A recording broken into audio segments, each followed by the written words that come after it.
In our solar system, we have a problem, a plague on all our planets and moons. The inner solar system's like a shooting gallery. It is a clear and present danger. Craters, impact sites, everywhere you look. If a big one hits, we all die. The offenders? Asteroids, lumps of rock, metal, or both. Some older than the Sun. Many from the asteroid belt, a teeming mass of rubble lying between Mars and Jupiter, pieces of a planet that never formed. And comets, remains of the early solar system, lumps of ice and dirt from beyond the planet Neptune. But the thing about asteroids and comets is that they're small, so they have orbits around the Sun that can change. Now, obviously no orbits are circular, they're all elliptical, but the planets and most of the asteroids and comets have orbits that are very nearly circular. But if you perturb one of those, that ellipse can become much, much more eccentric, much longer and thinner. And that can bring asteroids and comets quite close into the Sun.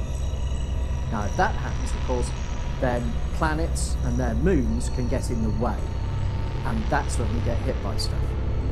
So why does the Earth appear to have no craters? Are we somehow special? Well, the reason that there appears to be a lack of craters on the Earth is, of course, because of our atmosphere. When a small object hits the top of the atmosphere, then the air resistance slows it right down. The object will either burn up through friction or break up. Well, the atmosphere protects us only from the little ones. Of course, it has absolutely no effect whatsoever on the big ones. But even when you do blow a crater on the Earth, the wind, the rain, erosion, all those weathering processes all combine to wear it away again. So what would happen if we were hit by a big one?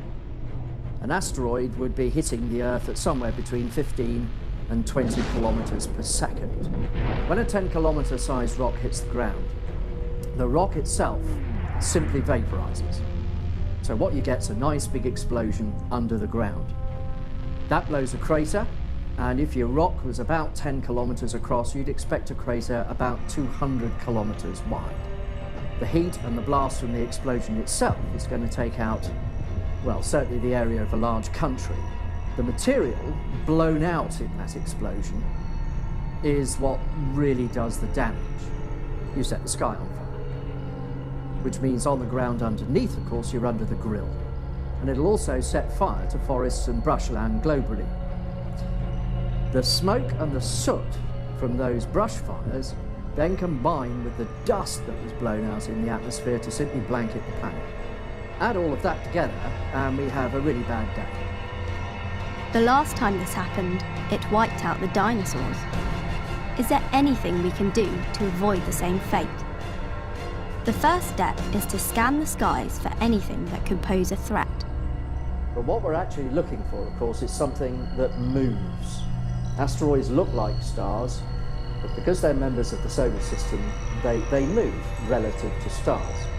Now, what I've got here are 3 images, all of the same bit of sky, but those were taken 2 or 3 minutes apart. And if we get the computer to stitch those 3 together, align all the stars, and then play them back one after another, well, can you see the object move? If you look very closely, that fella there. Once we found one of these things, then clearly the next thing we need to know is where it's going. So far, we've discovered many thousands of these near-Earth objects. The majority of them should give us little to worry about, but currently there are over 200 that we have classified as potentially hazardous. One's called 2004 MN4 Apophis, about 800 meters across, and in 2029 it's going to come exceedingly close to the Earth but not hit it. But the Earth will change its orbit, and we don't know where it's going to go after that. So there is a possibility that it could hit in 2036. If we were to confirm one was heading our way, then is there anything we could do to stop it? But once you know what its physical properties are, then you can develop a countermeasure. The first option is to go for the sort of Bruce Willis approach. You know, let's try and blow the thing to bits. All you've done is converted a single, predictable bullet into an unpredictable shotgun blast. The second option is much simpler and much more elegant. All you've got to do is give the thing a tiny little nudge, just enough to guarantee that it misses the Earth. Now, while this is a very rare event, it's the only natural hazard we know of that puts the future of our entire species at risk. But it's the one natural hazard that we can predict, and as we've discussed, we can make it go away.